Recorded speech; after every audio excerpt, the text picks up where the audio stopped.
In Destiny 2, the Striker Titan has an ability that lets you slam the ground to cause area of effect damage, or charge into something with your shoulder to damage a single target. The code of the Earthshaker tree has a perk called Terminal Velocity, which claims to leave a damage-dealing field. I wanted to know whether it was better to do the ground slam or the shoulder punch, and whether jumping up high before slamming made a difference. The first thing I looked at was how many of each you can do. The Titan does a ground slam when you activate the super, then each subsequent slam takes off about a third of the power, so you can slam 3 more times. Shoulder punches cost half as much, so you can hit 6 times after the initial slam.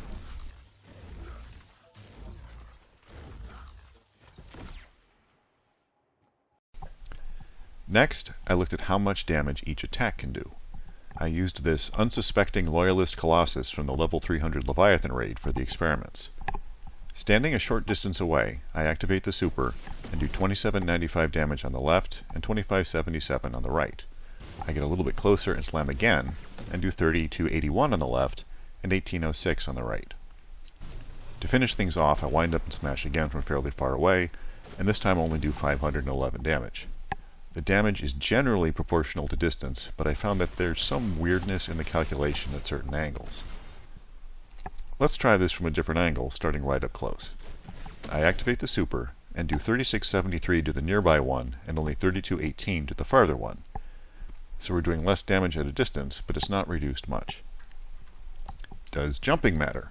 Does the initial activation hit harder than subsequent slams? I tested this by activating my super from a distance, then running up, jumping once, and slamming. Again, we get 3673 for the close one, but only 998 for the farther one. I slam again and get 3673 up close, no change. The other guy moved a bit and we get 754. What about jumping up high?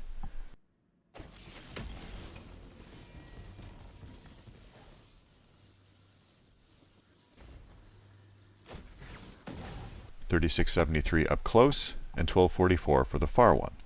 I didn't start it in exactly the same place, so the damage to the far guy is different, but it about matches up with a previous test. You may have noticed that we're not seeing the aftershocks promised by the Terminal Velocity skill. It appears that the piece of ground I'm stomping on is shock absorbent, probably due to a game engine bug, but if I stand a bit to the side, it'll work. So let's try a low jump and see what that looks like. We get the initial burst of 1793, plus a few ticks from the aftershocks, starting at 836. The numbers go down each time, probably because the Colossus starts to move backward out of the area of effect. Does jumping up a little higher make a difference?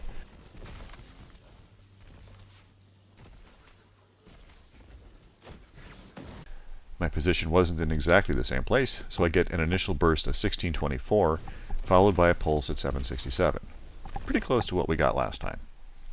What if we do a full double jump?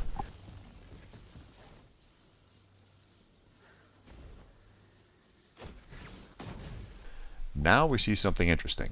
We get an initial burst of 1428, plus 3 hits at 1131, and another at 686, followed by additional damage pulses.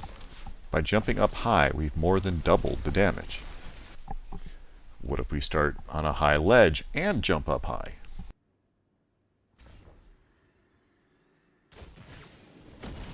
We get a fairly juicy initial burst of 3004, and the same 3 hits at 1131, plus another at 547, followed by more pulses. So no real change to the aftershock damage. We didn't see those bonus hits when we were in the no aftershock zone, so they seem to be tied to the terminal velocity perk. The next thing to consider is how the ground slam compares to the shoulder punch. Here I do 4634 with each punch. Does running and jumping change anything? Nope, still 4634. You can throw twice as many punches as slams, and you don't have to jump way up to maximize damage or worry about shock absorbing zones. So it seems like punching could be a better option versus single targets. Unfortunately, it's not that simple. This video comes from the level 270 Savathun's song Nightfall. My approach is poor and I get knocked away by the ogre, wasting the initial slam. But the second one lands, doing 2388 damage plus aftershocks. There's a lot of numbers here, but I know from experience that 2388 is the base slam damage. You can see some good damage from the aftershocks as well. I followed up with 2 shoulder punches instead of a slam, and did 2260 for the first and only 1507 for the second. Unlike the hits on the Colossus, the shoulder punches are doing less damage than the ground slam initial hit, and it's inconsistent. Furthermore, 6 punches take longer than 3 slams, so I'd potentially take more damage from the Ogre and Knights. To get maximum DPS from your super, it seems that doing 3 ground slams is the best move. However, while each slam takes away a third of your power, it doesn't matter how much power you have left at the time you activate the slam. You'll notice I get full damage out of my punch and the final slam, even though I barely activated it in time. So you can boost your DPS by throwing 1 punch in between the ground slams. Putting it all together, for maximum DPS, you want to jump up high and land close to your target, and hope that the area doesn't block aftershocks. To maximize DPS, throw 1 punch in between the slams. I didn't really look at Code of the Juggernaut, because Earthshaker is generally better for PvE. Juggernaut does have the advantage of extending your super when you do damage with it. Here's what it looks like in Leviathan. Damage numbers are about the same, but without the terminal velocity bonus. After the initial slam, I do 4 slams and 5 punches, completely clearing the deck. Juggernaut is very effective, but not enough to trade away boosted pulse grenades.